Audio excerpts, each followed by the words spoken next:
Hey guys, welcome back to my YouTube channel Madhuri memories. ముందుగా అందరికీ ఉగాది శుభాకాంక్షలు. ఉగాది అంటే మనకి ఫస్ట్ గుర్తొచ్చేది ఏంటి? నాకు తెలీదమ్మా. ఉగాది పచ్చడే కదా. ఎస్, ఉగాది పచ్చడి నాకు చాలా అంటే చాలా ఇష్టము. మా మమ్మీ చేసే రెసిపీ ఉగాది పచ్చడి అద్భుతంగా ఉంటుంది. నేనైతే పర్సనల్గా చెప్తున్నాను, నేను మా మమ్మీ చేసే ఉగాది పచ్చడి నేను ఎవరి దగ్గర తినలేదు, ఇంక్లూడింగ్ మా రిలేటివ్స్ కానీ లేకపోతే నైబర్హుడ్స్ ఎక్స్చేంజ్ చేసుకుంటారు కదా ఉగాది టైంలో. సో వాళ్ళు ఇచ్చే పచ్చడి ఒక రకంగా ఉంటుంది, మా మమ్మీ చేసే పచ్చడి ఇంకొక రకంగా ఉంటుంది. చాలా అంటే చాలా బాగుంటుంది. సో ఇవాళ మేము మా ఇంట్లో ఉగాది పచ్చడిని ఎలా చేసుకోబోతున్నామో మీ అందరికైతే చూపిద్దాం అనుకుంటున్నాను. స్పెషల్లీ మా మమ్మీ రెసిపీ నేను చేద్దాం అనుకుంటున్నాను. నేను గత 2 ఇయర్స్గా ఉగాది పచ్చడి తినడానికి ట్రై చేస్తున్నాను, బట్ అవ్వట్లేదు. ఎందుకంటే లాస్ట్ ఇయర్ మార్చ్లో మా వెడ్డింగ్ అయిందండి. ఏప్రిల్లో, అంటే ఉగాది బేసిక్గా ఏప్రిల్ ఈ టైంలోనే వస్తుంది కదా. సో ఏప్రిల్లో మేమైతే అన్నవరం వెళ్ళాం, కరెక్ట్గా ఉగాది పండగ రోజే. సో పండగ రోజు టెంపుల్కి వెళ్ళడం వల్ల మేము పచ్చడి తినలేకపోయాము. నేను చాలా మిస్ అయ్యాను. తిందామని ఎంత ట్రై చేశాను కానీ అస్సలు కుదరలేదన్నమాట. సో ఈ ఇయర్ మా సెకండ్ ఉగాది పండగ అమెరికాలో జరుపుకోబోతున్నాము. నేనైతే చాలా ఎక్సైటెడ్గా ఉన్నాను. మెయిన్ పచ్చడి తినడానికైతే నేను చాలా ఎక్సైటెడ్గా ఉన్నాను. ఓకేనా? సో ఎవ్రీ స్టెప్ ఎలా చేస్తారు ఏంటి, మేము ఎలా చేసుకుని తింటాము పచ్చడి అనేది నేను ఎవ్రీ స్టెప్ మీ అందరికీ చూపించాలనుకుంటున్నాను. సో ఇప్పుడైతే మార్నింగ్ 7 అవుతుంది టైమ్. నేను భైరవ్ గాడు లెగ్సిపోయాము. నేనైతే బాత్ కూడా చేసేసాను, హెడ్ బాత్. నేను గారెలు, పులిహోర అండ్ ఒక స్వీట్ ఇవన్నీ ప్లాన్ చేశాను. ఆల్రెడీ స్టవ్ మీద అవన్నీ పెట్టే వచ్చి ఇప్పుడు వీడియో రికార్డ్ చేసుకుంటున్నాను అనమాట.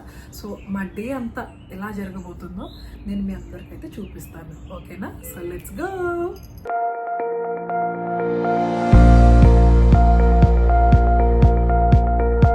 మా ఇంటి ముందు ముగ్గేసాను. నాకు ముగ్గులేయటం అంటే చాలా ఇష్టము. ప్రతి పండగకి వేస్తాను. చకచక పనులన్నీ స్టార్ట్ చేసేసాను. ఒక పక్క మిల్క్ తాగుతూ ఇంకో పక్క స్వీట్ అండ్ గారెల కోసం ఆయిల్ అయితే హీట్ చేస్తున్నాను. గారెలు చాలా టైం పడుతుంది కదా. సో ఫస్ట్ నేనైతే ఆ పని చేద్దామని ఆయిల్ అయితే హీట్ చేశాను. ఇది ఇక్కడ సేమియా చేస్తున్నాను.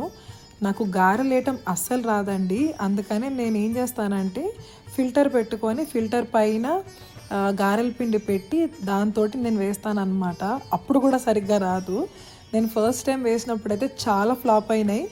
బేకింగ్ సోడా ఎక్కువ వేసేసాను తెలియక, చాలా క్రిస్పీగా అయిపోయినాయి. బట్ ఈసారి మటుకు సూపర్గా వచ్చాయి గారెలు.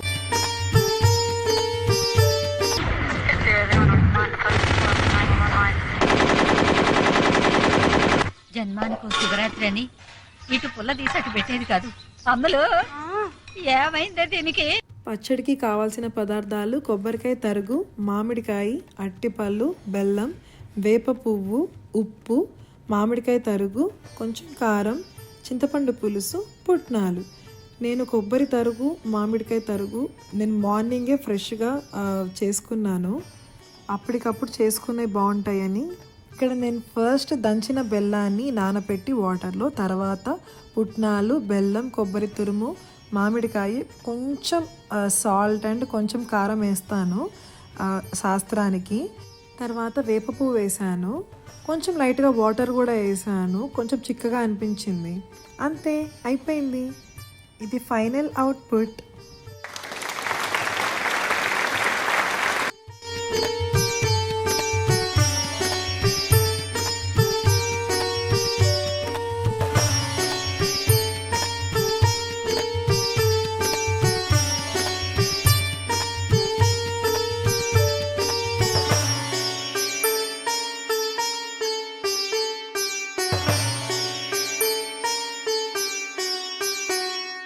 ఈ సంవత్సరం అంతా మంచిగా జరగాలి, సబ్స్క్రైబర్స్ అందరూ బాగుండాలని మొక్కుకున్నాను.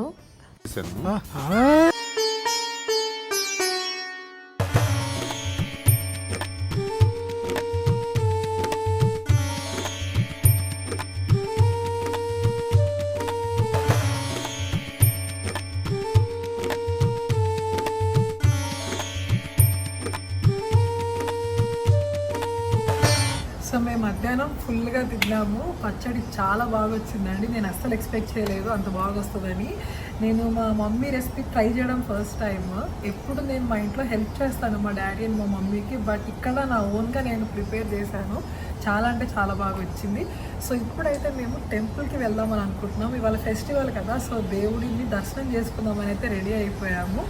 మా ఇంటి దగ్గర నుంచి టెంపుల్ ఒక హాఫ్ అన్ అవర్ డిస్టెన్స్లో ఉంది. హనుమాన్ మందిర్కి వెళ్తున్నాం. ఓకేనా, సో లెట్స్ గో.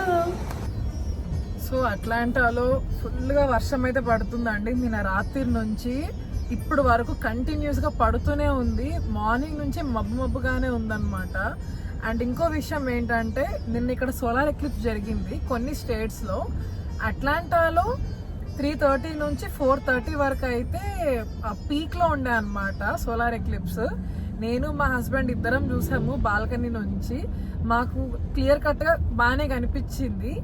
నేను అది షార్ట్ వీడియోలో పెడదాం అనుకుంటున్నాను. సో ఎవరైతే చూడలేదో వాళ్ళు ఖచ్చితంగా డిస్క్రిప్షన్లో అయితే నేను లింక్ పెడతాను, ఖచ్చితంగా చూసేయండి. బై రామ్. సాంప్రదాయిని సుప్పిని సుఖపూసని.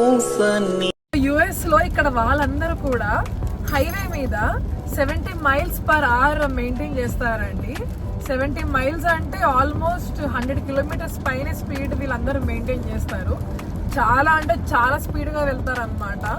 నాకు మొదట్లో ఇక్కడ డ్రైవింగ్ చేయడానికి చాలా భయం వేసేది హైవే మీద, ఎందుకంటే ఇండియాలో డ్రైవింగ్కి యుఎస్లో డ్రైవింగ్కి చాలా తేడా ఉంటుంది కదా. ఇండియాలో మనము స్లోగానే వెళ్తాము కంపారిటివ్లీ యుఎస్. ఇక్కడైతే అలా ఇక్కడ స్లోగా వెళ్తే కూడా ప్రాబ్లమే అనమాట. వెనకాల వాళ్ళు మన వల్ల ఇబ్బంది పడతారు. సో మేము ఎప్పుడు డ్రైవింగ్ చేసినా భైరవ్ గాడు ముందుకు వచ్చి హ్యాండ్ రెస్ట్ మీదకి ఎక్కుతూ ఉంటాడు అనమాట. వాడు ఎప్పుడు వెనకాలకు ఉంటాడు, ముందుకు వచ్చేస్తూ ఉంటాడు. మా హస్బెండ్ కి ఏమో ఇక్కడ రైట్ సైడ్ మిర్రర్ కనిపించదు, మేము వెనకాల తోస్తూ ఉండాలి వీడిని ఊరికే. ఈ జన్మకి చాలు, నేను పోతాను, నాకు ఇది వద్దన్నయ్య. ఎప్పుడు మాతోనే ఉండాలనుకుంటాడు. వీడికి సపరేషన్ యాంగ్జైటీ చాలా ఎక్కువ భైరవ్కి.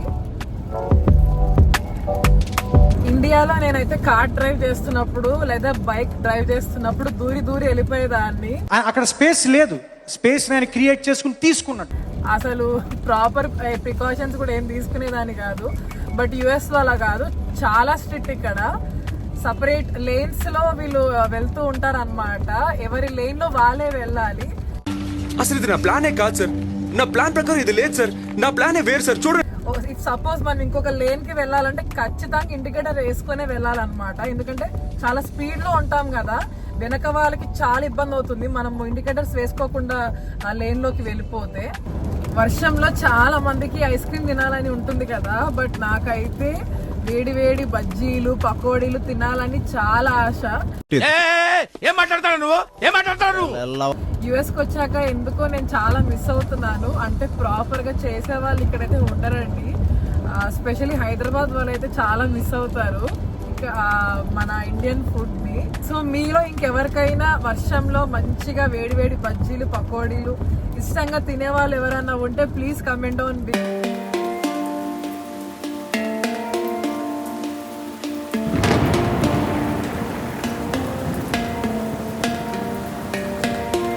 మేమైతే కార్ పార్క్ చేసి ఇక్కడ రోడ్ మీద నుంచున్నాము రోడ్ క్రాస్ చేయడానికి.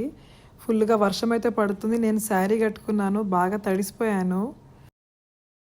ఫైనల్లీ గుడి లోపలికైతే వచ్చేసామండి. తీరా చూస్తే ఇక్కడ జనం చూసారా ఎంతమంది ఉన్నారో.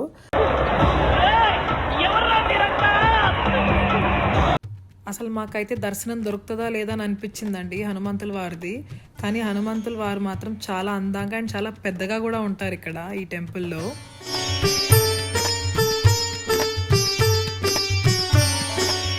ఓం గంధర్వ విద్యా తత్వజ్ఞానాయ నమః. ఓం మహాబల పరాక్రమాయ నమః. ఓం కాలాగ్రవిముక్త్యై నమః. ఓం శృంఖేసరీసుతాయ నమః. ఓం సీతాశోక నివారకాయ నమః. దర్శనం చేసుకున్నాక నెక్స్ట్ ఏంటి, ప్రసాదమే కదా, సరే తిందాం కదా అని బయటకు వస్తే లైన్ చూసారా ఎంతమంది ఉన్నారో. గొడుగులు పట్టుకొని మరీ నుంచున్నారు ప్రసాదం కోసము. ఇక్కడ చూస్తున్నట్లయితే శ్రీమద్ రామాయణ యాగాలు అయితే జరుగుతున్నాయండి హనుమాన్ మందిర్ దగ్గర అట్లాంటాలో. శివరాత్రి నుండి మొదలయ్యి శ్రీరామనవమి వరకు జరుగుతాయంటండి. One eternity later. ఇక్కడ ప్రసాదం దగ్గర చూసారా పొగలు ఎలా వస్తున్నాయో, మాకైతే స్మెల్కే నోరు ఊరిపోయిందండి. ఫైనలీ మేమైతే రీచ్ అయ్యాము ప్రసాదం దగ్గరికి.